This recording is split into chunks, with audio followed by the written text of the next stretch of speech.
तुम्हाला माहिती आहे का, श्रीपाद, श्री वल्लभ आणि श्री नृसिंह सरस्वती यांच्यानंतरचे श्री दत्तात्रेयांचे अत्यंत प्रसिद्ध तिसरे पूर्ण अवतार आहेत श्री स्वामी समर्थ महाराज.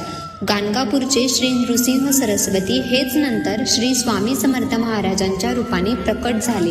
श्री नृसिंह सरस्वती आपल्या शिष्यांना सांगून कर्दळीवनात गेले. तेथे तपश्चर्या करत असताना त्यांच्या अंगावर मुंग्यांनी वारूळ केले आणि त्यांचे पूर्ण अंग झाकून गेले. कित्येक वर्षांनी एक लाकूड तोड्या त्या वनात लाकडे तोडत असताना त्याच्या कुऱ्हाडीचा निसटता वार त्या वारुळावर बसला आणि कुऱ्हाडीच्या पात्याला रक्त लागलेले पाहून तो घाबरला आणि त्याने वारूळ उकरले.